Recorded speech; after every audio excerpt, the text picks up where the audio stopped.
Salut tout le monde, allez vous chercher un gros bol de café ou dégoupillez-vous un gros Red Bull, grosse vidéo sur l'intégralité du lore de tous les dieux de Fear and Hunger, premier du nom surtout. Bientôt aussi je ferai une vidéo sur le deuxième du nom si ça vous plaît ou si vous avez besoin d'une compilation en particulier ou d'une vidéo sur Fear and Hunger, n'hésitez pas à le mettre en commentaire, n'hésitez pas à vous abonner.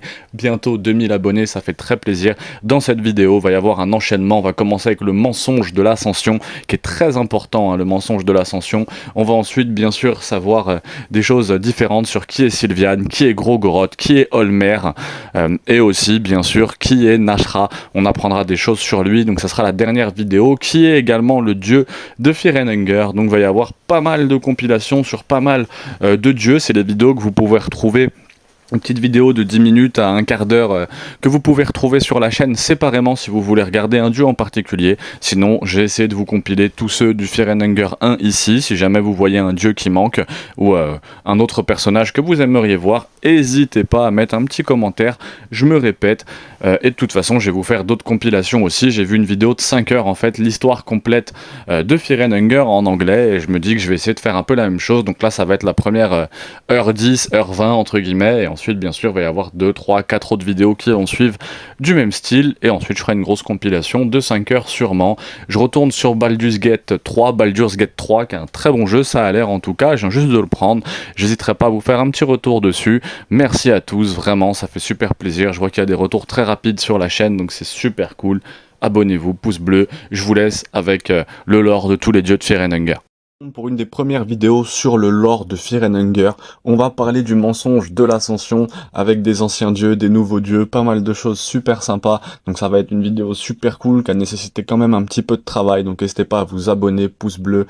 Il y a pas mal de vidéos qui vont arriver. N'hésitez pas à mettre en commentaire si vous avez besoin d'un guide sur Fear and Hunger ou si vous voulez voir quelque chose en particulier. En tout cas, j'espère que cette vidéo vous plaira. Force à tous, je vous laisse profiter. Il y a plus d'une centaine de guides sur Fear and Hunger sur ma chaîne. Il y en a un beau paquet sur Fear and Hunger Termina aussi. Donc n'hésitez pas à vous faire plaisir après cette vidéo. La franchise Fear and Hunger présente un panthéon de divinités surnaturelles terrifiantes. Ce qui les rend si horribles, ce n'est pas leur apparence ou leur code moral, mais le fait qu'elles incarnent physiquement des concepts purs, comme la création, la destruction, la nature, la vérité, et bien sûr, le titre du jeu, la peur et la faim. Elles ne sont ni véritablement bonnes, ni véritablement mauvaises. À l'époque où se déroulent les événements de Fear and Hunger, de la peur et la faim, ces divinités ont été remplacées par un nouveau panthéon, appelé, je cite, « celui qui domine l'infini, l'illuminé et le tourmenté ». Chacune de ces nouvelles divinités était autrefois un simple humain, qui a acquis le pouvoir des anciens dieux pour libérer l'humanité et lui permettre de se gouverner. 4 d'entre eux ont cherché la ville sacrée de Maharbre et ont pris leur place sur le trône de l'ascension, obtenant une puissance divine. Mais à quel prix? Ils deviennent esclaves de ce pouvoir. Ces nouveaux dieux, bien que puissants, ne peuvent pas provoquer les changements qu'ils désirent et finissent par gouverner l'humanité pour une courte période avant de se retirer dans une grande salle où ils restent piégés pour l'éternité, remplacés par de nouveaux dieux prétendants. Dans Peur et Faim, dans Fear and Hunger, la divinité est un piège cyclique qui détruit l'humanité en échange d'une promesse de pouvoir. Une promesse qui s'avère en fait, évidemment, être une imposture. Pour atteindre la divinité, on doit être réduit à un concept pur, similaire aux anciens dieux, perdant ainsi toute complexité humaine. Chaque personnage jouable a une nouvelle forme divine, unique, reflétant son caractère et son histoire. Par exemple, Kahara, le mercenaire, ma photo de profil sur cette chaîne, descend dans les cachots pour libérer son amante, Céleste, enceinte, une prostituée, de la servitude. Sa nouvelle forme divine semble pratiquement identique à lui-même, à l'exception d'une cicatrice sur sa poitrine, symbolisant son désir inassouvi de protéger sa famille. Dar, le chevalier, la chevaleresse peut-être, est motivé par un fort sens de la justice et son amour pour le commandant Le Garde. Sa nouvelle forme divine est chauve, rappelant le dieu qu'elle vénère. Tout est symbolisant son engagement à poursuivre la mission de Le Garde, même après sa mort. Enki, Le prêtre noir cherche lui la connaissance, au-delà de ses limites mortelles. Sa nouvelle forme divine est piégée dans un casque qui étouffe ses sens, symbolisant le coût personnel énorme de l'illumination. Ragnavaldr, le barbare, descend dans les cachots pour venger sa famille. Sa nouvelle forme divine, une fusion avec un ours, reflète sa transformation en un monstre qu'il déteste, consumé par sa violence et sa quête de vengeance.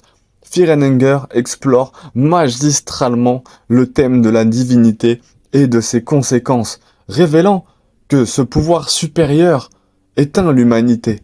Les nouvelles formes divines de chaque personnage sont des reflets puissants de leur motivation et de leurs désirs. En fin de compte, Fear and Hunger invite les joueurs à se débattre avec les contradictions et les ironies inhérentes aux aspirations divines, offrant un récit profond qui laisse une impression durable. Bon, globalement, ça fait une première partie un peu complexe, mais très intéressante. Si vous avez des questions sur cette première partie, n'hésitez pas à les mettre en commentaire. Je vais essayer de vous rajouter quelques éléments supplémentaires pour enrichir votre compréhension de la franchise Fear and Hunger, de la franchise Peur et Faim, avec déjà des petits contextes sur le monde de Fear and Hunger, avec l'univers et le lore. L'univers de Fear and Hunger, il est riche en histoire et en mythologie. Les anciens dieux représentent des forces élémentaires et intemporelles, tandis que les nouveaux dieux symbolisent les aspirations et les faiblesses humaines.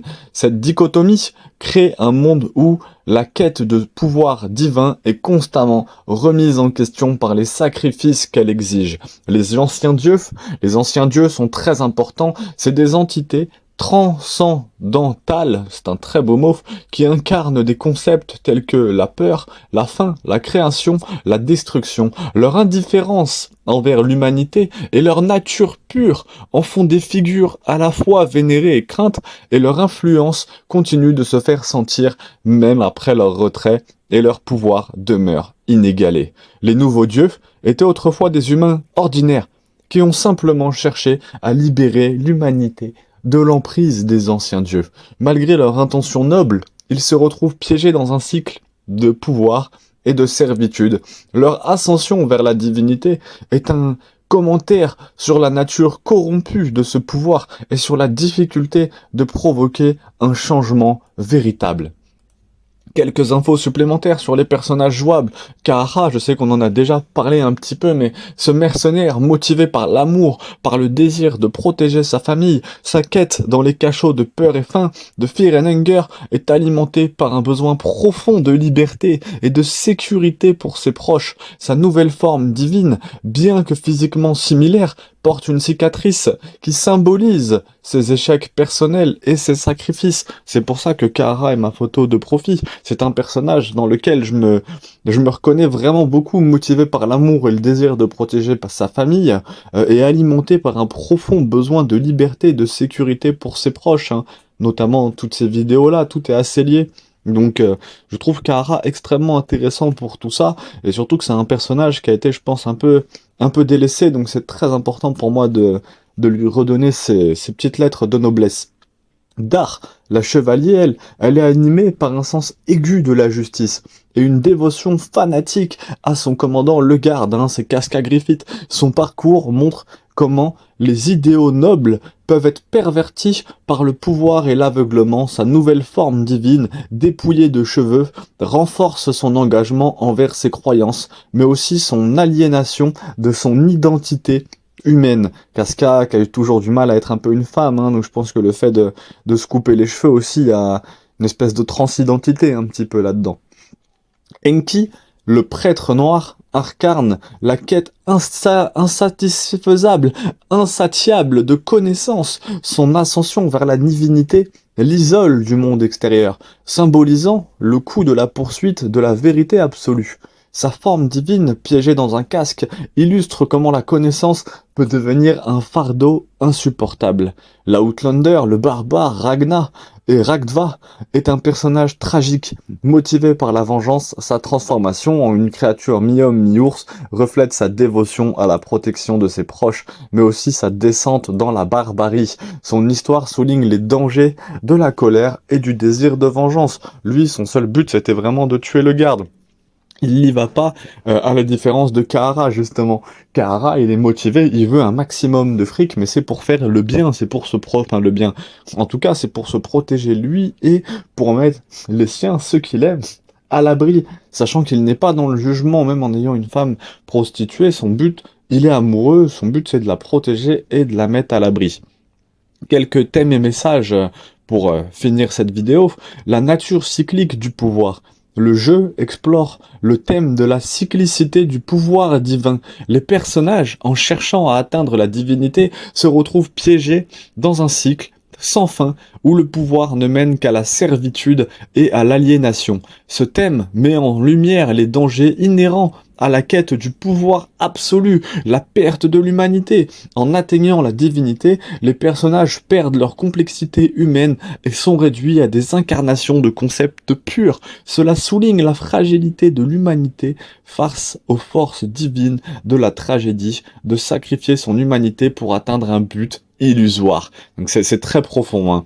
La corruption des idéaux, les nouveaux dieux, bien qu'animés par des idéaux nobles, finissent par devenir des tyrans incapables. Nous avons parlé de presque tous les dieux de la série. Donc si vous avez d'autres idées de vidéos ou une information sur un dieu ou sur quelque chose en particulier que vous souhaiteriez voir sur Fear & Hunger ou Fear & Hunger Termina, faites-le moi savoir dans les commentaires. Et si j'ai suffisamment aimé le commentaire, on en fera une vidéo, vous savez que je vous aime tous. Merci, on commence tout de suite. Les anciens dieux de l'univers de Fear & Hunger ont toujours existé depuis la nuit des temps, probablement avant la nuit des temps. Ils représentent généralement des forces de la nature. Certaines personnes disent que ces dieux eux-mêmes ne sont que des forces de la nature et, en réalité, seraient plutôt des métaphores. Cependant, les deux idéaux les plus primordiaux méritent une vidéo. Les dieux les plus puissants. Ces concepts sont la création, la destruction. La destruction est représentée par le vieux dieu Grogoroth, sur lequel nous avons déjà fait une vidéo.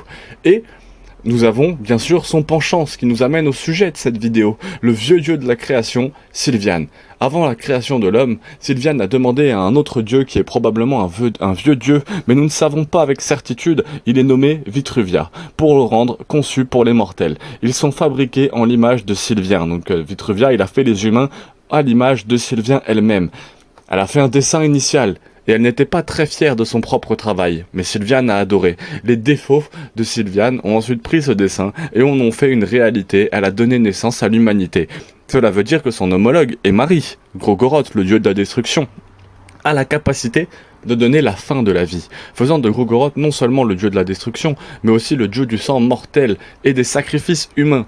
Non seulement l'humanité a été créée par Sylviane, mais un autre dieu ancien a également été créé par Sylviane en tant qu'enfant de Sylviane et de Grogoroth. Étant l'enfant de la création et de la destruction, il convenait que leur enfant soit le dieu du lieu où la création et la destruction existent en tandem dans la nature. Ce dieu s'appelait à l'origine V, mais il s'appellera un peu plus tard Vushka. Mais cette vidéo n'est pas sur Vushka, il a déjà aussi des petites vidéos. Sylviane a tellement aimé sa création de l'humanité qu'aucun mortel ne pourrait jamais aimer quoi que ce soit autant qu'elle aime l'humanité. Même avec tous les défauts de l'humanité, Sylviane aime l'humanité telle qu'elle est. Cependant, une théorie affirme que Vua est celui qui a conçu les humains à l'origine, à l'image de Sylviane, bien sûr, vous le savez, et a corrigé les défauts initiaux qu'elle a vus dans cette humanité, et a créé Olmer, l'humain parfait, que vous pouvez voir dans une vidéo aussi sur ma chaîne.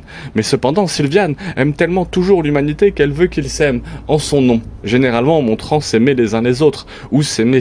Le sexe, la masturbation sont des moyens de montrer l'amour que Sylviane veut, tellement que beaucoup d'adorateurs de Sylviane se masquent et organisent des orgies en son nom. Mais Sylviane n'en est pas entièrement satisfait car peu importe à quel point les humains semblent s'aimer les uns les autres et s'aimer eux-mêmes, il est impossible de ressentir la même quantité d'amour que Sylviane a pour l'humanité. Une façon plus significative de montrer son amour à Sylviane est de faire l'amour sur un de ses cercles rituels. Cela créera un mariage de chair. Une vidéo est également sur les mariages, on le voit, ça apparaîtra à l'écran, il y a une vidéo qui est dédicacée au mariage sur la chaîne, bien sûr les frères. Les participants deviendront littéralement une masse de chair, se tordant ensemble jusqu'à ce qu'ils deviennent littéralement une seule personne, comme dans une danse de Dragon Ball Fusion. Mais plus étrange et plus fort, devenir maintenant un mariage avec deux personnes, nous avons généralement pas d'effet indésirable autre que légèrement certains regards étranges. Cependant, non seulement deux personnes peuvent devenir un mariage apparemment infini, les gens pourraient théoriquement devenir un mariage avec trois organes reproducteurs, ne fonctionnent généralement plus. Il y a encore des caractéristiques humaines perceptibles, cependant dans un mariage avec trois personnes, c'est encore une fois beaucoup plus fort, mais beaucoup plus déformé. Puis il y a des gens qui font l'amour sur le cercle à la fois, plus le mariage devient défiguré et contre nature dans Fear and Hunger. Vous pouvez même devenir un mariage de deux ou trois personnes, à condition, bien sûr, d'avoir une relation positive avec le vieux dieu. Cependant, une fois que vous êtes devenu un mariage de trois personnes, vous ne pouvez plus utiliser d'armes légères ou d'armure. Même si vous ne pouvez devenir un mariage que de deux ou trois personnes, il y a au moins deux occasions où potentiellement plus de 20 ou 30 personnes qui participent. Dans celui de Fear and Hunger. L'hydre humaine, que l'on voit là, est dans les premières parties du donjon et elle demandera un sacrifice humain, à condition que la viande ne vous donne rien, mais refusez non plus. Cette hydre est composée de la plupart des gardes du donjon. Ces gardes ont essayé de se sauver en se mariant, cela n'a évidemment pas fonctionné, et je ne suis pas sûr à 100% du processus de réflexion ici. Mais peu importe, Fear and Hunger, vous finirez par un très patron dur, connu sous le nom de peloton qu'on voit à l'écran. Un mariage de ce que je suppose être un groupe de soldats bréments, et peut-être d'un tank. Mais je n'ai aucune idée de la façon dont ces gens ont fait pour coucher avec un tank. Et s'ils ne l'ont pas fait, pourquoi leur mariage a-t-il une arme tub géante tank barrel dessus? Non seulement il a littéralement un mouvement unique que vous ne pouvez pas bloquer, en fait je suis presque sûr qu'aucun autre ennemi de la série ne fait plus de 200 de dégâts par tour, à condition que vous échouiez au tirage au sort. Non seulement. Cependant, si vous réussissez, le tirage au sort, le peloton, vous fera toujours 50 de dégâts, mais vous pourrez toujours le contourner complètement, ce boss, si vous courez très vite et que vous rattrapez son gestionnaire qui est Sylviane Tropper de l'armée de Brême qui, soyons honnêtes, porte un petit costume BDSM, costume de lapin en latex qui correspond en quelque sorte à l'ensemble du thème sexuel que vous connaissez. Si vous la rattrapez et tuez un Tandler, elle ne pourra pas commander le peloton et le peloton mourra immédiatement. Mais si vous les combattez toutes les deux, elle commandera le peloton et tirera sur vous ainsi qu'elle vous fouettera avec un brumisateur. C'est compliqué à dire, un brumisateur. Il y a d'autres mariages dans le jeu, comme le garde sans lune qu'on vient de voir à l'instant, ce qui signifie que oui, ce garde a couché avec un chien, ainsi qu'un mage lézard jaune, qui est en fait une personne lézard qui a eu des relations avec un mage jaune, qui, comme je l'ai dit dans une vidéo précédente, basée sur la magie offerte par Affinity avec Sylviane, inclut la magie de guérison, ainsi que la magie des fleurs, qui est un peu comme le contrôle de l'esprit, et qui crée la vie. N'essayez pas d'obtenir cette vidéo limitée en âge. Vous pouvez aimer une personne et vous pouvez créer un enfant démon à un moment donné dans l'histoire. Sylviane, qui n'est pas satisfaite du peu d'humanité qui a rendu son amour, bien sûr, tout à fait dans le monde avec une orgie géante, mais nous ne connaissons pas vraiment beaucoup de choses à son sujet. Les gens sont devenus fous à cause de trop d'orgies, et ils se sont tous perdus dans la sauce, car ils ont dit qu'il y avait beaucoup de cultes dédiés à Sylviane, qui inclut généralement juste des gens faisant des orgies en son nom. Mais en général, ils sont inoffensifs. Même avec Dan, un protagoniste bien sûr du deuxième jeu au XXe siècle dans Fear and Hunger 2, il est né dans une famille qui appartenait à l'une justement de ces sectes, mais ils utilisaient tout leur temps pour le sexe et ne prêtaient donc pas du tout attention à Dan. Il est donc possible que ces sectes fassent en sorte que les gens ne pensent qu'aux orgies et aux responsabilités sylviennes en négligeant leurs enfants. Il existe des versions un peu moins grotesques des cultes, cependant ce sont des églises de guérison qui utilisent la magie sylvienne, et il n'y a pas que ces cultes et ces églises, il y a aussi des bordels qui sont généralement dédiés à Sylviane, par exemple à Bréal, la ville principale du deuxième jeu, ayant un district entier dédié à Sylviane, qui n'est finalement qu'un quartier chaud. Mais l'humanité a décidé qu'elle voudrait être en charge de son propre destin et a essayé de devenir elle-même des dieux en prenant le contrôle de Maarbre avec les anciens dieux. Puis ils ont quitté le monde, mais dans Fear and Hunger, une fois que l'on monte, ils peuvent voir l'autre côté où les anciens dieux détiennent toujours le pouvoir. C'est un désert apparemment vaste, avec une teinte verte, dont la teinte elle-même est un sujet pour une autre vidéo. Ici, vous pouvez trouver des traces de Sylviane et défiez-le en mode hard mode dans une bataille. Et si vous perdez, les traces de Sylviane redescendront dans le vert dans Fear and Hunger 2. Sylviane ne fait pas autant d'apparitions, mais comme je l'ai dit plus tôt, le peloton est toujours là. Et Holmer, bien que ce soit du contenu coupé et que le père non-canon Hugo, le directeur de l'orphelinat, était marié avec un orphelin, ce qui signifie que vous savez qu'il n'est pas seulement méchant, mais il est canoniquement l'un des pires gars, je suppose. Mais ce n'est pas votre cas. Cela vaut la peine de le mentionner quand même. J'espère que nous pourrons voir Sylviane d'un peu plus près, car elle semble être un des vieux dieux les plus gentils et les plus bienveillants. Sinon le seul. Mais de toute façon, nous verrons bientôt avec les prochaines mises à jour. On verra si je peux, moi je diffuserai directement toutes les mises à jour dès la sortie d'ici cette chaîne, donc n'hésitez pas à vous abonner. Je vous aime tous et je vous verrai la prochaine fois. Merci beaucoup d'avoir regardé cette vidéo, n'hésitez pas à vous abonner. Cette vidéo je la sors dans un cadre un peu particulier parce que je comptais vous sortir une grosse compilation d'un peu plus d'une heure où on parle justement Fear and Hunger Lore, le mensonge de l'ascension, qui est Grogoroth, qui est le dieu des profondeurs, qui est Olmer, qui est Nashra et qui est le dieu de Fear and Hunger, et il me manquait qui est Sylviane. Donc qui est Sylviane, ça sort ici, il y aura cette grosse vidéo, peut-être que vous regarderez cette vidéo en fait au moment de cette grosse vidéo, peut-être pas. Donc il y aura en tout cas cette grosse vidéo d'au moins 10, 20, 30, 40, 50, 60, d'au moins 1h10, 1h20 où vous aurez l'intégralité de tous les dieux de Fear and Hunger. Il y a une vidéo aperçue des dieux de Fear and Hunger si vous voulez un aperçu un peu moins précis effectivement, qui n'est pas concentré sur un seul personnage.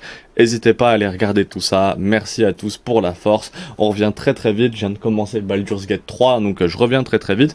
Mais je viens de commencer Baldur's Gate 3, donc on parlera peut-être un peu de Baldur's Gate 3 ou d'Hollow Knight, on verra. Merci à tous d'avoir regardé cette vidéo. À très vite. Dans la plupart des littératures fantastiques, il y a des dieux et des déesses. Et si vous êtes comme moi, quand vous pensez à Dieu, vous pensez à une bonne morale, étant une entité supérieure qui aime l'humanité. Et s'il y a des dieux, des déesses et des histoires fantastiques, généralement, on a des dieux qui sont quand même plutôt aimants.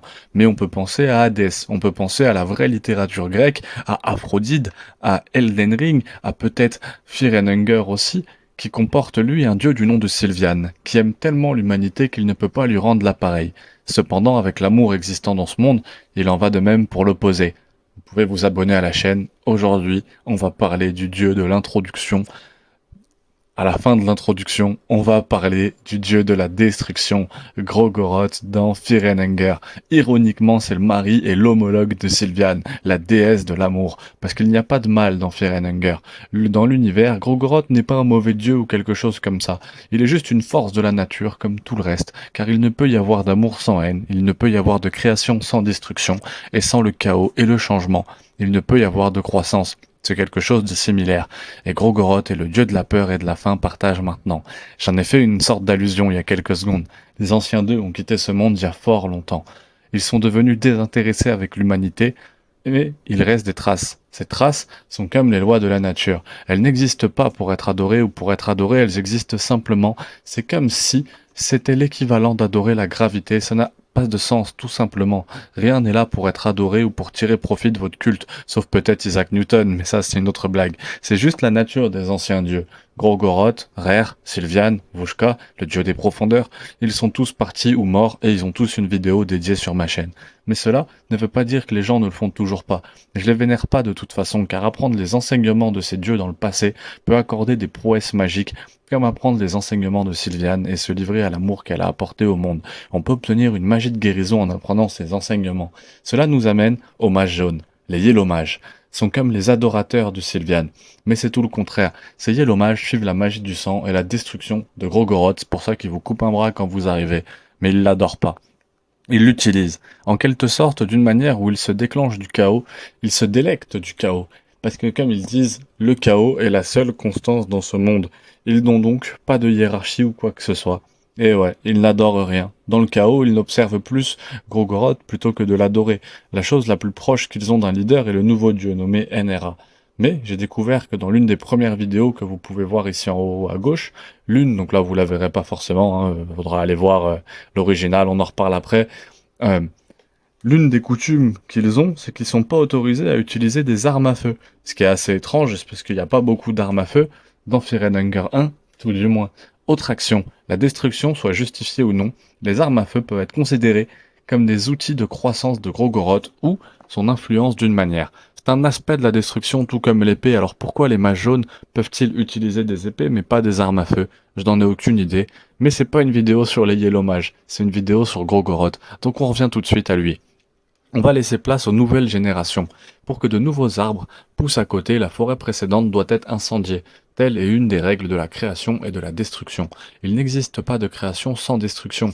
Le destructeur des hommes et les hommes craignent la destruction parce qu'on s'habitue à la paix, à la tranquillité. L'homme grossit et a peur du changement.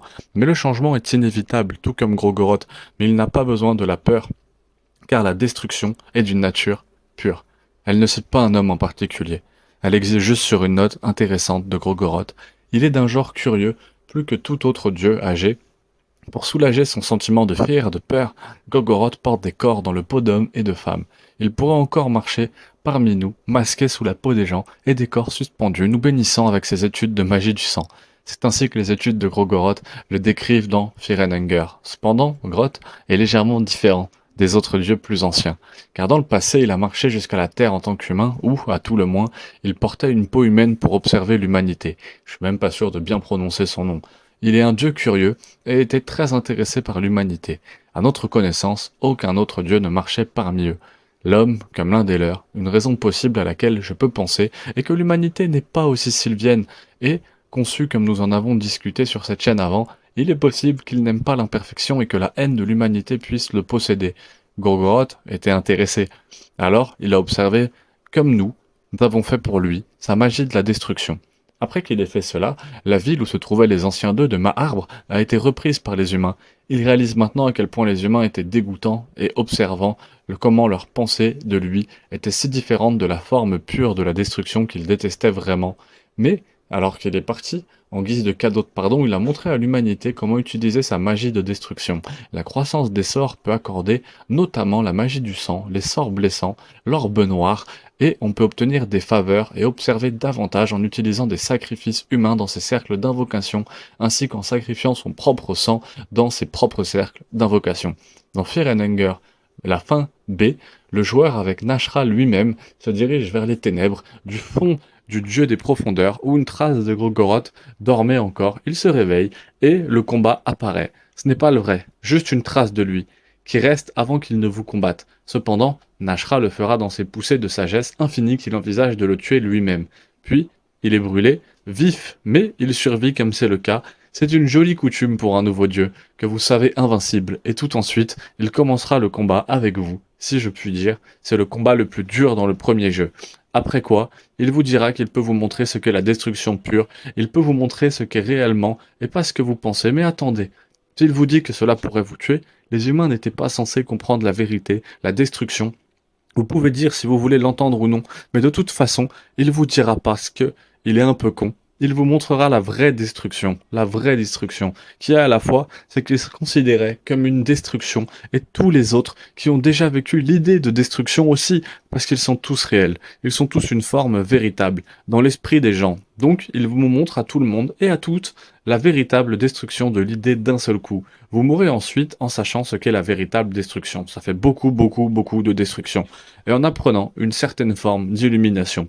Quelle que soit la manière dont elle n'est qu'une petite information que vous auriez pu apprendre dans le donjon. Avec cela, entrons dans quelques théories sur lui, qui sont assez habituelles en fait, des théories historiques. À la fin, il y a une théorie selon laquelle Grogoroth est également un dieu solaire et son symbole est une éclipse, et un dieu solaire est montré dans Maarbre. Puis après avoir quitté ce monde, le soleil quitte Maarbre également. Une autre théorie est que le soleil ne fait plus partie de Maarbre. Je pense avoir entendu toute une théorie selon laquelle il est éclipsé à la place, tout comme son symbole. Cependant, la plupart des théories, tout cela pourrait être complètement faux, car rien ne dit que le fils de Maarbre n'est pas seulement le vrai fils, et qu'il est juste parce qu'il est souterrain maintenant. Mais ce n'est qu'une théorie. Il existe également plusieurs théories sur l'origine du nom. Celui qui me semble le plus logique, c'est que dans l'amour, les traditions du mythe de Cthulhu, c'est assez bizarre, et encore plus spécifiquement dans la partie du livre de Robert E. Ewart sur ce mythe, cette divinité ressemble à une limace noire géante qui devient la personne qui le regarde. La pire crainte est que dans mon cas, ce serait une femme vraiment sexy. Cette entité s'appelle Grogoroth en Lovecraftien. Ce qui est assez facile de voir l'inspiration là-bas. Elle pourrait aussi être inspirée de Grogoroth, du pays de l'univers du Seigneur des Anneaux. Cependant, je doute que ça soit l'inspiration principale, le Seigneur des Anneaux. Et cela pourrait juste être une coïncidence. Mais avec tout ça, on arrive à la fin de cette très belle vidéo sur lui. Si vous voulez que d'autres histoires soient couvertes, mettez-la dans la commentaire et je serai heureux d'applaudir et bien sûr d'aller documenter cette histoire et de vous faire une histoire. Si vous avez un dieu quelconque qui vous plaît plus que les autres, mettez-le en commentaire, ou une idée quelconque de Fear and Hunger, une vidéo que vous avez vue en anglais que vous n'avez pas compris, peu importe, n'hésitez pas à le mettre en commentaire et je me ferai un plaisir de réaliser quelque chose du plus sympa possible dessus. Je viens de finir Père riche, Père pauvre, le livre aussi. N'hésitez pas à me dire ce que vous en avez pensé en commentaire. Pareil, ou si vous avez d'autres livres dans le même style, n'hésitez pas à m'en parler, tout ça, ça m'intéresse réellement. Donc je serais heureux de faire des choses avec tout ça. Je suis vraiment pas à court d'idées de vidéos. Donc n'hésitez pas à en parler. De toute façon, merci beaucoup à tous d'avoir regardé. Je vous aime tellement, j'apprécie le soutien que vous m'envoyez. Au revoir, à très vite. Vous avez probablement vu ma vidéo sur le mensonge de l'ascension, une vidéo très intéressante qui parle des divinités de Fear and Hunger, ainsi que ma vidéo sur les brûlures de lune dans Fear and Hunger Termina, qui sont des vidéos sur le lore vraiment spirituel du jeu. C'est très intéressant. Il nous reste pas mal de choses encore à voir et des choses très obscures et très mystérieuses comme le dieu sulfureux, le dieu de la logique et pas mal de choses sur les compétences. Mais qu'en est-il d'un des dieux les plus connus? Qu'en est-il du dieu le plus connu du monde, de l'univers? Il s'agit bien sûr de Olmer. Et aujourd'hui, on va voir qui est Olmer dans Fear and Hunger. Olmer est né humain, d'une mère vierge dans la ville de Jedadia. Il a finalement acquis une influence, grâce à ses enseignements et grâce à ses enseignements sur les dieux les plus anciens, et a gagné un grand nombre d'adeptes dans ses enseignements. Il a réuni des tonnes de personnes de différentes religions et a rassemblé et les a convertis à la sienne. Il rassemblait 12 amis qui étaient particulièrement proches de lui et en faisait ses 12 apôtres, ce qui ne faisait que renforcer son influence dans le monde connu. Évidemment, des rois et des sultans de toute l'Europe et du monde, les sanctuaires orientaux ont appris l'existence de l'homme qui enseignait et convertissait les gens à sa religion. Bien qu'il ne soit pas lui-même un dieu, bien que leur dieu n'était probablement pas aussi noble qu'il craignait, Olmer avait tellement d'influence qu'il avait acquis en plus si rapidement, il a été arrêté avec l'aide d'un apôtre jaloux qui les avait trahis. Il est plus que probable que ce soit du calibre noir, et c'est toute une boîte de Pandore qui s'abat sur lui. S'il a réellement trahi Olmer ou non, en l'année 0 du nouveau calendrier, il a été exécuté publiquement et humilié, puis il a été poignardé par une lance sur la croix, et finalement exécuté. Quand il a été exécuté, son âme a été envoyée dans l'ancienne ville de Maarbre, puis son corps a été déposé dans le tombeau des dieux. Il est devenu un dieu ascensionné à Maarbre, puis il est retourné sur terre. Il a ensuite utilisé une épée, de son propre sang, pour dévaster les sultans et les rois qui lui avaient fait du tort. Il est ensuite remonté, une fois de plus, et a maintenant quitté ses 11 apôtres pour répandre la bonne parole de sa religion. Ce n'est qu'une histoire de ses origines dans le jeu. Mais il existe une histoire alternative qui est également écrite dans la Bible Skin d'Olmer, dans La Peur et la Faim, donc dans Fear and Hunger 2, qui a plus de sens pour moi. Ce récit de Sylviane, la déesse de l'amour, qui a créé l'humanité sur la base des desseins d'un autre dieu, j'ai nommé Vitruvia Vua, aimant ses créations, a d'abord commencé à voir le mal que l'humanité pouvait apporter et à quel point elles étaient imparfaites. Sylviane, aveuglée par l'amour pour sa création, n'était pas d'accord avec Vua, et disait que l'humanité était parfaite. Comme Vua était une fois de plus en désaccord, elle avait décidé de créer un humain parfait, qui était exactement comme sa conception originale. Alors, elle a fait exactement cela pour créer l'humain parfait, Olmer. Puis, l'histoire continue. Comme c'était déjà le cas dans la première histoire en tant qu'Enki, l'auteur de The Skin Bible dit, dans la Skin Bible, qu'il n'y a aucune raison pour que ces deux choses ne puissent pas être vraies. Mais en philosophie, ils diffèrent. La première histoire fait d'Olmer un dieu humain devenant un dieu ascensionné grâce à la force de l'homme et de l'humanité seule. Mais la seconde dit, dès le début, qu'il avait été prophétisé pour faire cela, et qu'Olmer était déjà destiné à devenir un dieu dès sa naissance, et peu importe s'il obtenait ce qui suit ou non, et il n'est pas devenu un dieu à travers la force de l'homme seul, mais un vieux dieu est intervenu comme le dit Enki. Cependant, c'est probablement quelque part entre les deux, Olmer est à la fois un humain et influencé par le dieu d'une manière ou d'une autre. Cependant, nous ne pouvons pas parler d'Olmer sans parler du dieu sulfureux, qui, si vous en voulez en savoir un petit peu plus, une prochaine vidéo va bientôt sortir sur lui. Vous pourrez cliquer en haut à droite dès que la vidéo sera sortie. Ici, à la fin de Fear and Hunger Termina, le méchant principal, Percola, vous dira tout. Le jeu est un moyen de recruter de nouveaux membres dans son culte, adorant le dieu du soufre. Plusieurs indices dans la ville vous indiquent qu'Olmer et le soufre sont en quelque sorte connectés. Le dieu du soufre est une horrible divinité qui met l'accent sur la liberté, permettant à ceux qui ont la volonté de le suivre de faire ce qu'ils veulent. Libre de la conscience de l'humanité, mais ce que le soufre a à voir avec Olmer, alors qu'ils ont une bonne quantité de choses qui indiquent qu'Olmer et le soufre sont une seule et même ou deux moitiés du même trou, rappelez-vous que l'humanité qu'Olmer a laissé derrière quand il est mort. Il est très possible que cette moitié soit du soufre et toute la haine et la rage qu'il est resté quand il est monté. Et cela s'est suppuré dans les fosses de soufre qui est devenu le dieu du soufre lui-même. Bien qu'une autre chose à noter est que dans l'Orient, les sanctuaires de l'église d'Olmer le représentent comme un homme mince avec de longs cheveux noirs. Cependant, dans le monde occidental, comme en Europe, et là où se déroulent la plupart des jeux de Fear and Hunger, il est représenté comme un homme blanc, musclé et chauve, car lors de son ascension, il a perdu tous ses pouvoirs, pour une raison quelconque. Selon la tradition du jeu, la raison de cette divergence est que les sanctuaires orientaux le représentent avant son ascension, et le monde occidental le représente après. Ce qu'il est revenu et qu'il ait massacré tout le monde avec cette lame de sang. Il y a de nombreuses théories qui déclarent qu'il s'agirait d'une seule et même personne. Si vous le pensez, n'hésitez pas à mettre un petit commentaire, ça m'intéresse. Les sorts qu'Olmer accorde via la table incluent sa lame de sang, ce qui, je me rends compte, est nul. Parce que vous devez l'invoquer à chaque bataille, et cela fait perdre au moins un tour. C'était un emplacement de forge à épices, ce qui n'est pas bon. Il peut également vous accorder la possibilité d'invoquer la lance de l'Es dans le New Game Plus, au moins ainsi que la couronne d'épines inversée qui vous tue instantanément pour une raison légèrement meilleure que le sang Blade The Lance of Moins. Cependant, elle est légèrement meilleure que la lame de sang, mais elle doit quand même être invoquée. Donc quel que soit son symbole, c'est une croix, et elle accorde des portails de voyage rapide comme dans le premier jeu.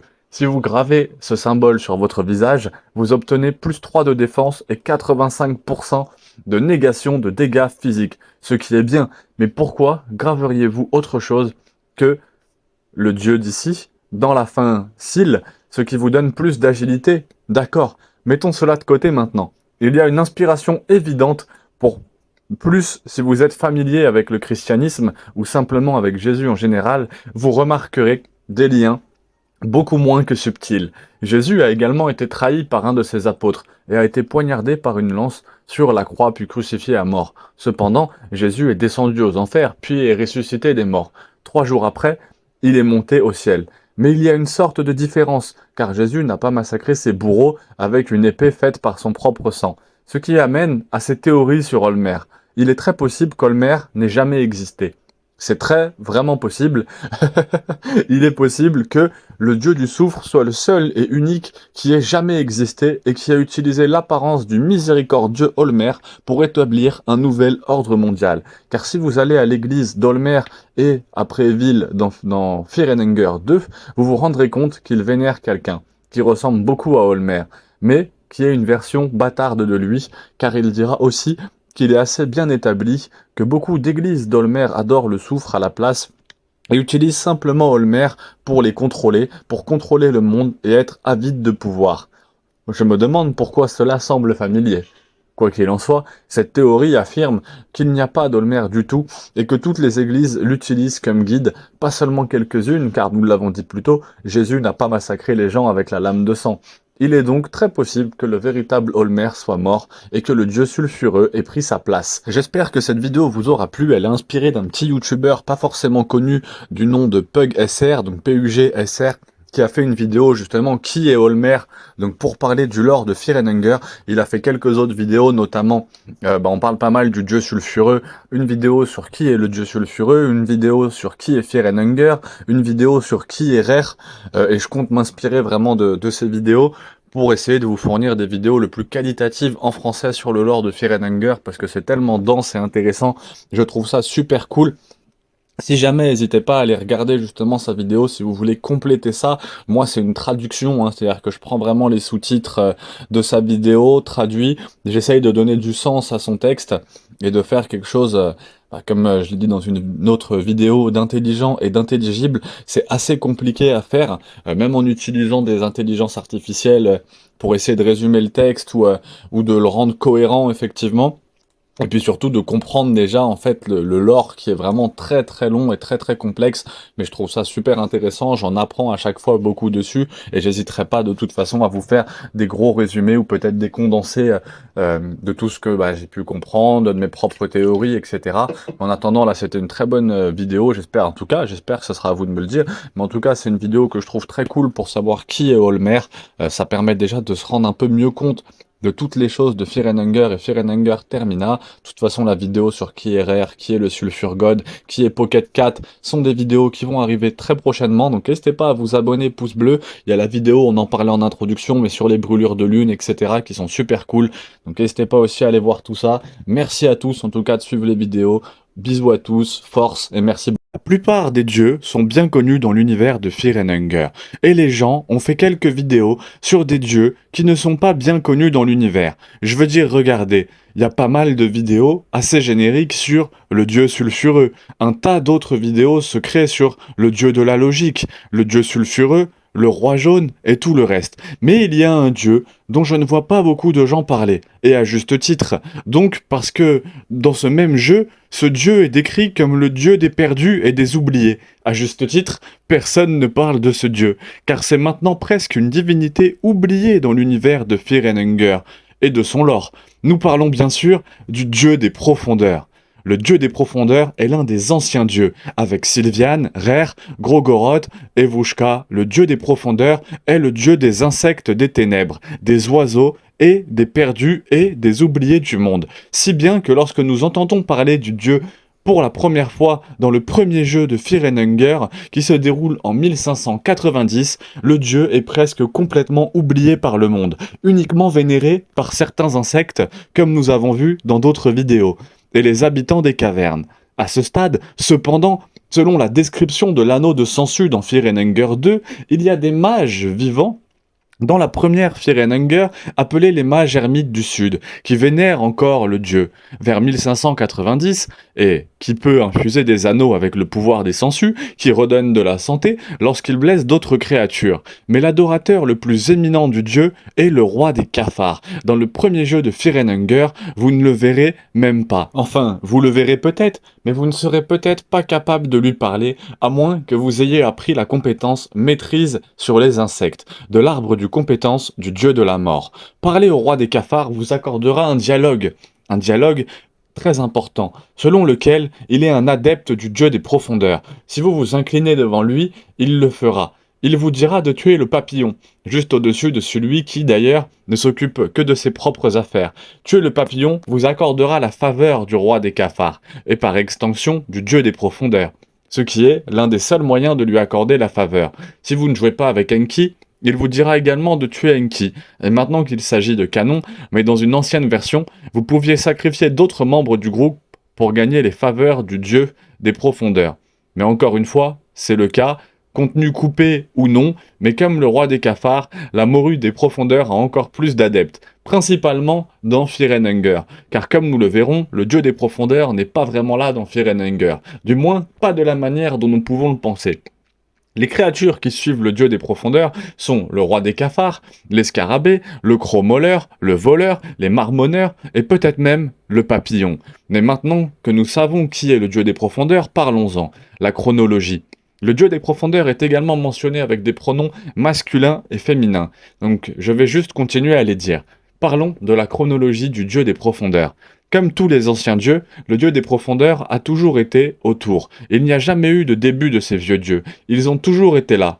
Les anciens dieux ressemblent plus à des forces de la nature qu'à des dieux dans cet univers. Ce serait comme si le concept de gravité était un dieu. La gravité avait toujours existé, elle n'était jamais vraiment née, toujours. Nous ne savons pas grand-chose sur les dieux avant l'année 1590 dans la série, car c'est à ce moment-là que le premier jeu se produit. Évidemment, dans l'histoire, il y a des tonnes d'histoires et des tonnes de choses qui se sont produites dans l'univers que nous venons de vivre. On n'en a pas parlé, et cela n'a pas vraiment d'importance. L'importance, comme je l'ai dit, est toujours été là, et ils ont toujours exercé leur pouvoir. Mais Ce serait comme essayer de parler de toutes les histoires où la gravité était impliquée. Alors, comme je l'ai dit, ce ne serait pas pertinent. Mais parler de quelque chose dans le passé avant ce premier jeu, il est dit qu'à un moment donné, une femme humaine a été mariée au dieu des profondeurs, et qu'elle a été nommée la jeune fille. Maintenant, parce que cet humain était mortel, et le dieu des profondeurs était immortel, ce qui rendait en quelque sorte difficile un mariage durable et sain, tu m'étonnes. Mais d'une manière dont on nous dit pas expressément que la soi-disant jeune fille des profondeurs a fait quelque chose d'étonnant, elle a fusionné le royaume du divin dans le monde physique. Comment a-t-elle fait cela? Personne ne le sait. Mais elle a fait cela. D'une manière ou d'une autre, elle a amené le dieu des profondeurs dans le monde physique. Quelque chose qu'aucun dieu ancien n'a fait. Nous pouvons rencontrer les traces de Grogoroth ou de Sylviane, mais nous n'avons jamais vu le dieu pur, à l'exception du dieu des profondeurs ici.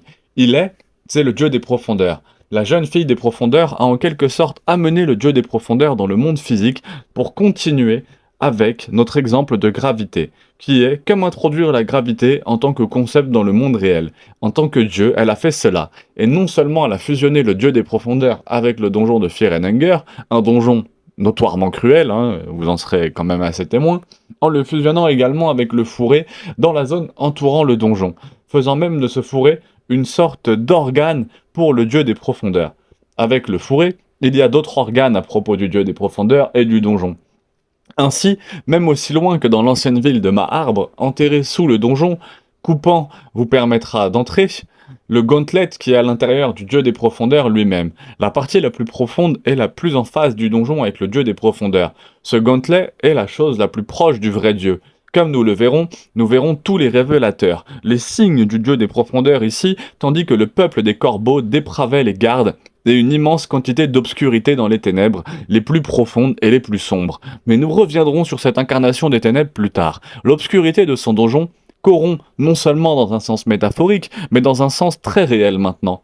Comme nous l'avons lu dans le journal du capitaine Ruder, les cachots, tous horribles, étaient de plus en plus envahis par le dieu. Si vous ne savez pas qui est le capitaine Ruder, je vous invite à aller regarder la vidéo sur qui est le chromoleur. Les profondeurs, au fil du temps, surtout récemment, le capitaine Ruder est corrompu et se transforme lentement en chromoleur. Je peux le voir dans une vidéo que j'ai faite spécifiquement sur lui.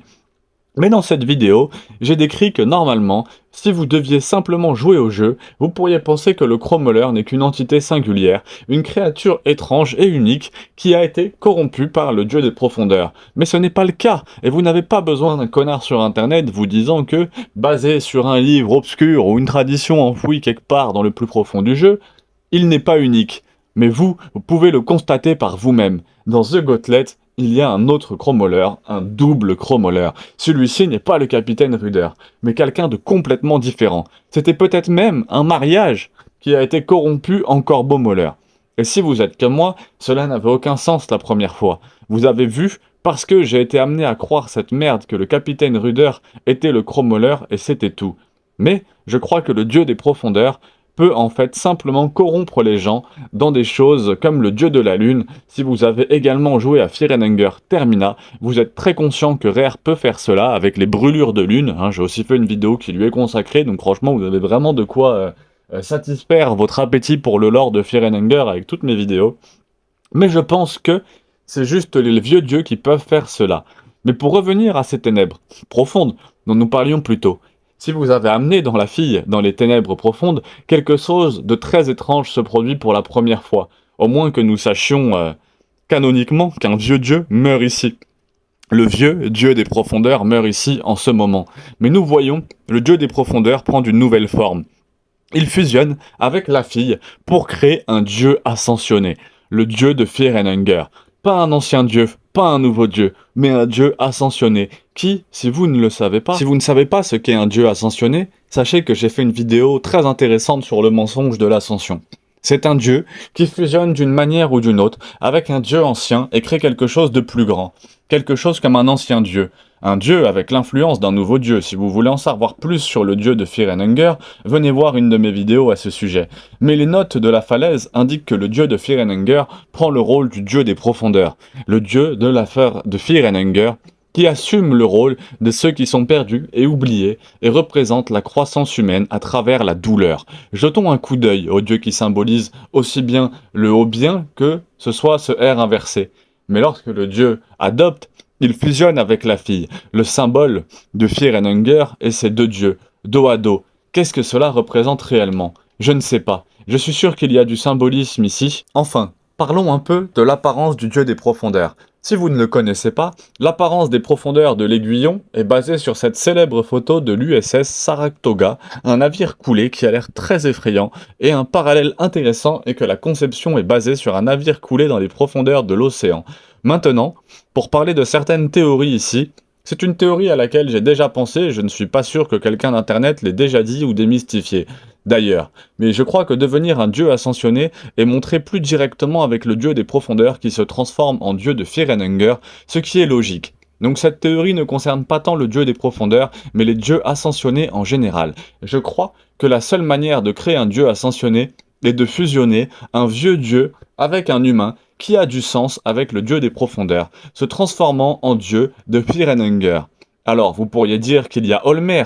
N'est-il pas un dieu ascensionné? Si vous avez regardé ma vidéo sur Olmer et ma vidéo sur l'aperçu général de tous les dieux, vous savez qu'il existe un dieu obscur qui n'a jamais vraiment été mentionné avant, nommé Vitruvia, l'architecte du corps humain.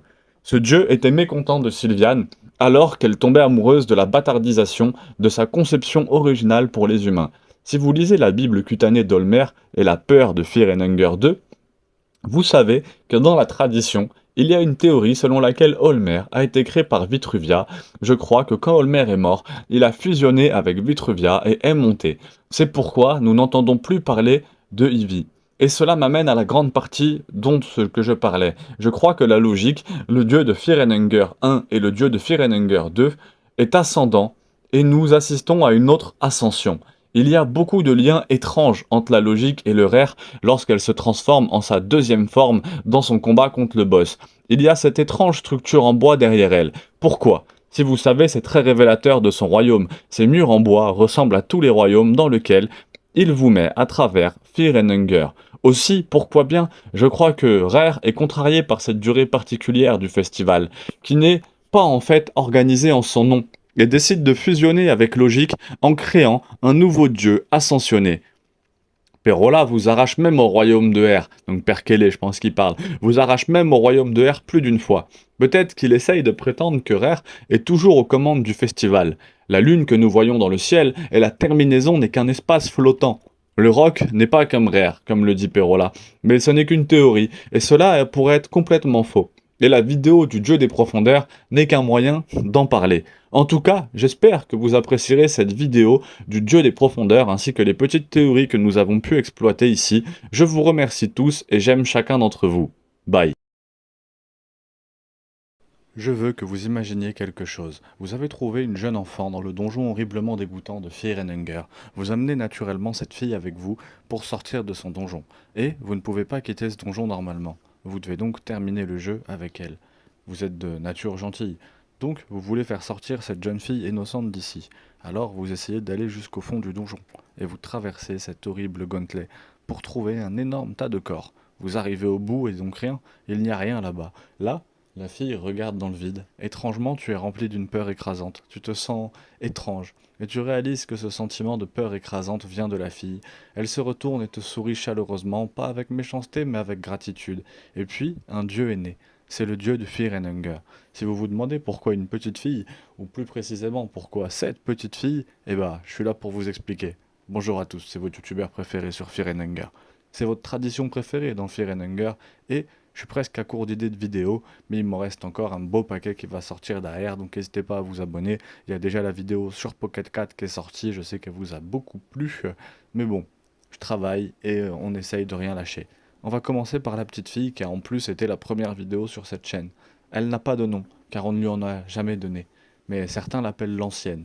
Mais pour apprendre l'histoire du dieu de Fear and Hunger, nous devons en apprendre un peu plus sur ses parents. Donc le premier est Le Garde. Vous pouvez voir toute ma vidéo sur Le Garde sur la chaîne.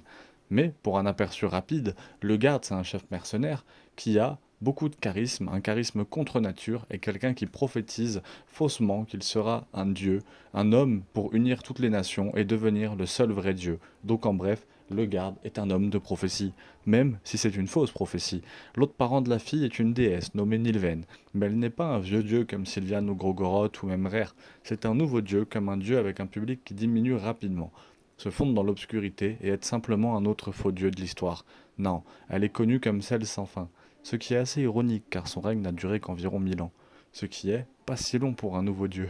Au cours des dernières années de son règne, cependant, elle a réalisé que son règne et son influence touchaient à leur fin, et elle a élaboré un plan, un stratagème si vous voulez, un stratagème. Nilviane a trouvé un humain particulièrement intéressant, un homme nommé Le Garde. Quand elle a visité, elle a vu Le Garde dans son rêve. Comme le dit la Bible Skin dans Fear and Hunger 2, c'était le rêve le plus sombre et le plus humide. Dans ce rêve, la fille a été conçue lorsque cet enfant né de Dieu et des hommes est entré dans le monde. Elle était apparemment normale. Mais elle a grandi dans un cachot pendant probablement environ 5 ou 6 ans, sans jamais voir le monde extérieur. Elle n'a vu que la torture, la mort et la pire partie de l'humanité sur Terre.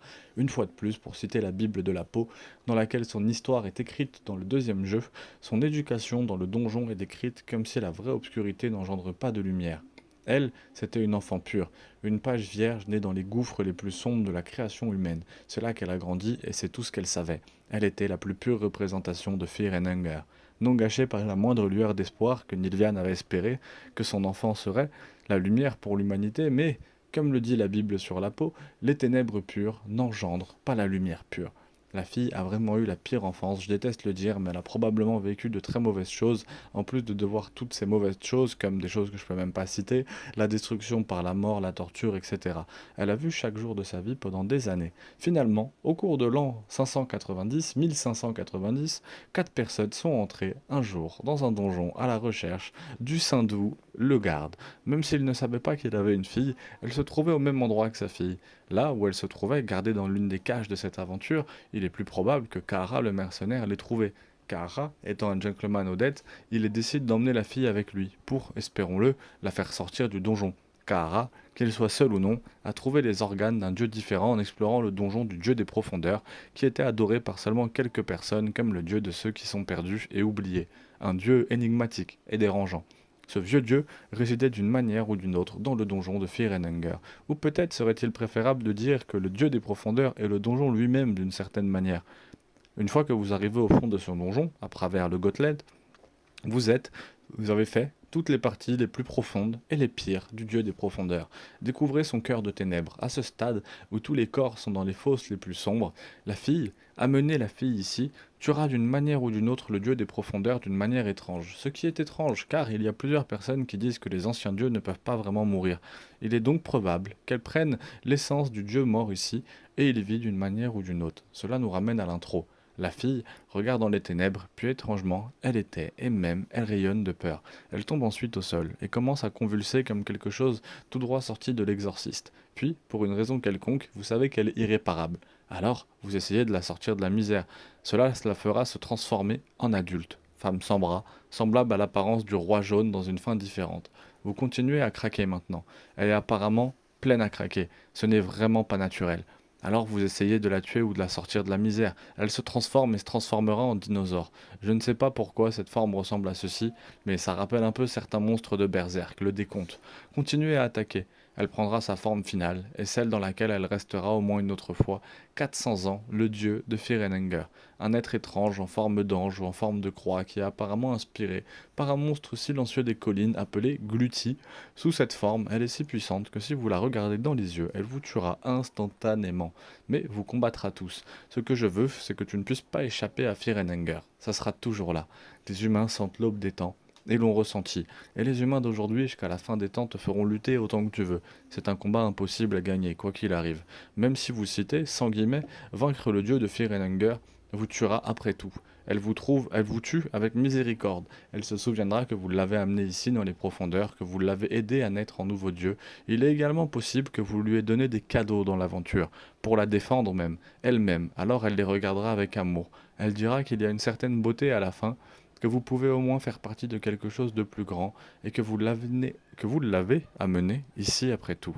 le moins qu'elle puisse faire est de rendre votre fin aussi paisible dans la mesure du possible, alors qu'une vague de calme vous envahit, vous mourrez paisiblement et le dieu de Fear and Hunger. Entre les événements de Fear and Hunger 1 et de Fear and Hunger 2, deux petites sectes de culte grandissent et grandissent, et se transforment en église à part entière et une communauté à part entière.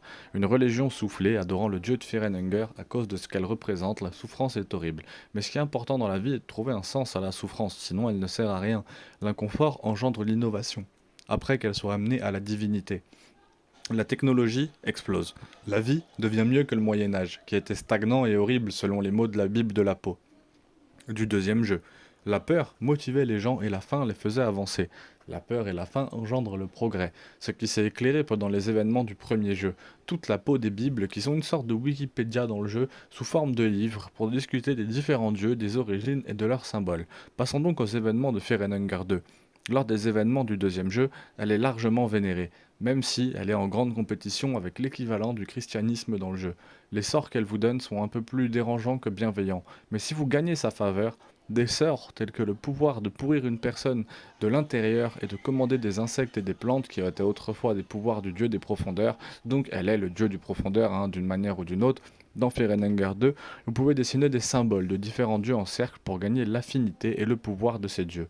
Très intéressant.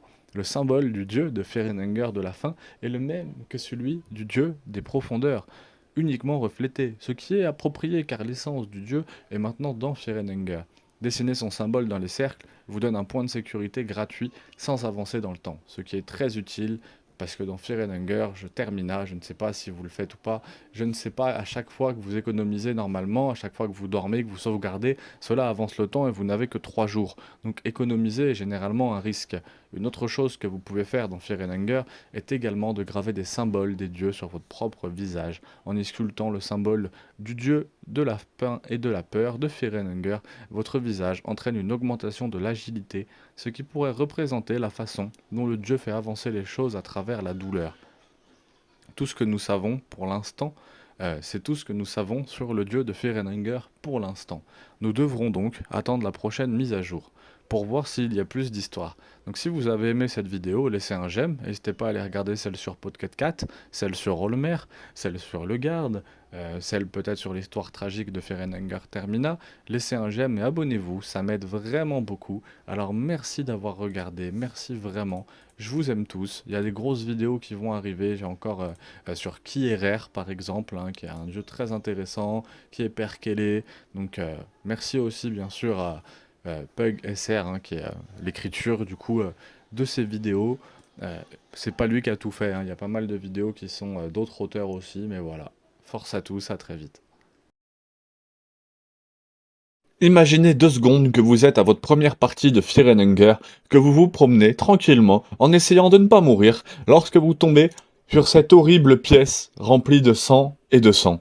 Que vous êtes en mauvaise santé, que vous êtes désespéré de savoir est-ce que vous devez revenir en arrière ou avancer, ce n'est pas une option.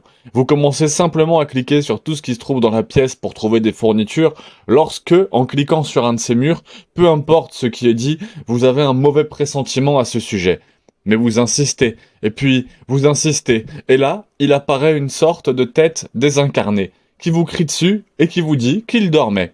Il commence à se battre avec vous, en parlant, ne fait rien, parler ne fait rien, prier ne fait rien, vous ne pouvez rien faire contre la grande bête sombre qui approche lentement, et vous êtes écrasé à mort.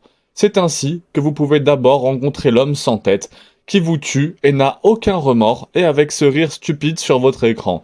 Mais il existe un moyen de le mettre de son côté.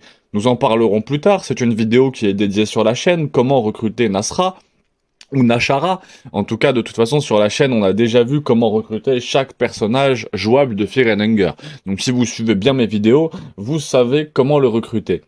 Nashra, un homme avec de nombreux titres. La peste du moderne, l'horreur de l'Est, le grand sorcier de l'Est, pour n'en nommer que quelques-uns. Mais il n'est pas un membre normal, facilement recrutable dans Fear and Hunger. Oh que non, Nashra est important non seulement pour des raisons de tradition, nous en discuterons et nous avons déjà vu pas mal de choses là-dessus, mais il ne peut pas non plus mourir en le faisant. C'est un membre extrêmement formidable du groupe, parce que s'il meurt pas, vous imaginez à quel point il est puissant. Mais vous pouvez vous demander, qui est cet homme flottant, Et pourquoi est-il si important pour l'histoire globale de Fear and Hunger? Parlons-en. On ne sait pas grand-chose sur les débuts de Nashra. Presque rien en fait. Tout ce que nous savons, c'est qu'il vient de l'Est. Ce que nous ne savons pas, nous ne savons pas grand-chose, à part qu'il a ses propres idéaux sur ce que sont et ce qu'étaient les dieux, et dans le fait qu'il est né à la fin des années 300. Il finirait par apprendre l'existence de la ville de Maarbre. Il atteindrait, d'une manière ou d'une autre, cette destination avec d'autres que nous avons appris qu'il méprisait et qu'il était monté à la divinité avec eux en l'an 410. Nashra et ce groupe de nouveaux dieux étaient parmi les premiers à être remarqués par les gens normaux, bien que le concept de nouveau dieu a toujours existé apparemment. On parlait à peine du fait que Nashra était apparemment une personne si cruelle et remarquable, ce qui a amené l'idée du nouveau dieu dans un nom familier. Les gens connaissent l'idée des nouveaux dieux et tout le monde sait qui est Nashra à l'époque. Il était connu comme le porteur du destin et de la terreur. Nous savons qu'il a également pris la position d'un nouveau dieu en trompant un ancien dieu des Lumières dans une bataille. Les autres nouveaux dieux citent Nashra, et Nashra n'était pas satisfait de ce que nous avons ici. Son esprit était faible, son corps était faible, et surtout, il ne pouvait pas résister à la pression que cet endroit exerce sur les gens sans raison.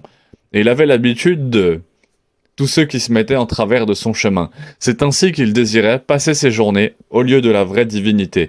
J'ai ici donc pensé que Nashra, au lieu de faire ce qu'il fait d'habitude, les nouveaux dieux décident de rester sur Terre et de tuer tout le monde.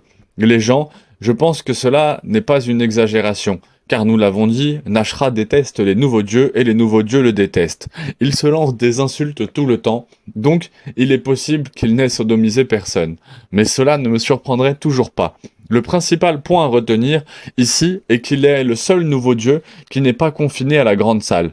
Si vous regardez mon aperçu général de tous les dieux, vous savez que lorsqu'un nouveau dieu perd son pouvoir et son influence, ou entre guillemets, meurt, il est envoyé dans cette grande salle pour apparemment l'éternité. Vous pouvez donc vous demander pourquoi Nashra est toujours sur Terre. Eh bien, je pense que c'est parce qu'il était influent et connu des gens qu'il a encore de l'influence. Cela ne concerne peut-être que quelques personnes, mais les gens savent qui il est. Généralement, le maïs jaune existe toujours dans les années 1940. Même, regardez Ossa. Donc le mage jaune existe toujours dans les années 1940, je pense qu'il y a une faute de traduction. Regardez Ossa. C'est juste la tête de canon, même si nous ne sommes pas sûrs à 100%. Sachez pourquoi le Nashra est toujours en vie et intervient sur Terre. Vous vous demandez peut-être qui sont les mages jaunes. Eh bien, ils sont ses étudiants, ou tout du moins des adeptes des enseignements de Nashra. Ils ont faim de pouvoir et ils utilisent une forte magie de destruction. Les Yellow Mages sont des mages généralement venant de l'Est, et contrairement à beaucoup d'occultistes occidentaux, ils n'adorent pas vraiment les anciens dieux en soi. Ils les utilisent plus ou moins pour leur propre programme. Ils utilisent généralement, mais pas toujours, la magie du dieu de la destruction Grogoroth, les éléments, et la croix d'ailleurs que Grogoroth est le plus vieux dieu, ayant le plus d'influence à l'ère moderne. C'est pourquoi ils utilisent sa magie, car elle est la plus puissante, et le fait que sa magie de destruction aide également au fil des années. Bien qu'elle soit lente, mais sûrement en train de mourir, ce qui peut signifier que Nashra peut également mourir lorsque son influence mourra, mais qui sait, pendant les événements de Fear and Hunger, Nashra est toujours en vie et actuellement, la tête dans les fosses de chair. Il a été réduit à cela par les autres nouveaux dieux. Sa façon de l'avoir est assez énervante. Vous devez trouver un de ces peuples dans les mines, trouver le mage jaune, puis lui couper soigneusement les bras pour qu'il ne puisse pas vous faire la même chose. Vous pouvez ensuite lui parler et lui demander qui il sert. Ils vous diront qu'il sert Nashra, et ensuite ils vous donneront un talisman d'éclipse. Ensuite, vous pouvez également trouver le cube des profondeurs. Vous devriez savoir comment l'obtenir si vous avez été fidèle à mes vidéos. Vous avez plus qu'à retourner dans les fosses de chair et à combattre de nouveau Nashra. Lors du combat, vous lui donnez le talisman d'éclipse et il va vous dire qu'il ne se soucie pas, il ne se soucie pas du tout que quiconque ait pu tuer n'importe lequel de ces pitoyables mages jaunes. Continuez donc à le combattre et à regarder votre mort en face. Puis, au dernier tour, il dira qu'il apprécie au moins votre courage. Il vous posera encore une question et vous devrez répondre qu'il y a plus à trouver dans ces donjons. Il acceptera alors de rejoindre votre groupe. Je porte de très nombreux titres, mais vous pouvez m'appeler Nashra, le destin et la terreur de l'homme moderne. Je déteste l'idée qu'un asticot sans cervelle comme toi me suive partout en tant qu'élève, mais je pourrais avoir juste besoin de toi une fois que tu verras. Je dois détruire le règne des nouveaux dieux. Je veux déchirer, je veux les voir saigner alors qu'ils sont écrasés par la même arrogance qui les a aidés à accéder au pouvoir. Mais ma force n'est plus tout à fait la même qu'autrefois. C'est une erreur, et je pourrais t'écraser comme le ver que tu es. Mais pour faire ce travail, j'ai besoin de mon corps. Il devrait y avoir un moyen de faire exactement cela dans la ville antique qui se trouve au-dessous de ces ruines. Je veux que tu m'aides là-bas. Maintenant, c'est ce qu'il dira. Ceci, lorsque vous rejoindrez votre groupe, en faisant clairement ses intentions, vous ordonnez d'aller dans l'ancienne ville des dieux de Maarbre et de lui procurer un nouveau corps, et sinon, tuez tous les nouveaux dieux comme nous l'avons dit auparavant. Il est logique qu'ils veulent cela. Ils le détestent et ils les détestent. L'emmener avec vous est une excellente idée, car il ne peut pas mourir, il n'a pas faim, et ne subit aucun effet néfaste d'un esprit bas, à part de ne pas pouvoir lancer de sort à cause de cela. Il est l'un des meilleurs membres du groupe dans le jeu. À mon avis, son bouclier est quasiment invincible. Vous avez plusieurs interactions que vous pouvez avoir avec lui avant d'arriver à Maarbre, comme essayer de lui faire l'amour, auquel cas, il vous mettra en marche, feu où vous pourrez essayer de le sacrifier pour vous faire apprécier de Grogoroth, auquel cas il vous mettra en feu aussi. Vous pouvez essayer de tuer Grogoroth vous-même, auquel cas il sera incendié. Une fois que vous arriverez à Maarbre et sauter jusqu'à un laboratoire secret, ou le laboratoire, il vous montrera comment créer un nouveau corps. Cela sera très utile plus tard pour tuer Shamra, donc le dieu tourmenté. Mais ce n'est pas pour cela que nous sommes ici. Je vous invite d'ailleurs à essayer de regarder tout ça sur la chaîne. Je vous propose justement, on a vu comment créer ce nouveau corps, je crois dans les faits les plus aberrants de Fear and Hunger, justement de regarder comment tuer le tourmenté, et de regarder comment recruter Nashra, si jamais vous n'avez pas compris, parce que là effectivement on est plus dans une vidéo dédiée au lore. Il y a une vidéo entière comment recruter Nashra du coup sur la chaîne, et comme ça vous serez tranquille.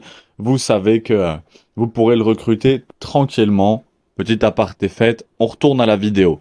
Il essaye d'abord de se créer un corps, puis se rend compte qu'il ne peut pas être à la hauteur du sien. Attends tes pouvoirs.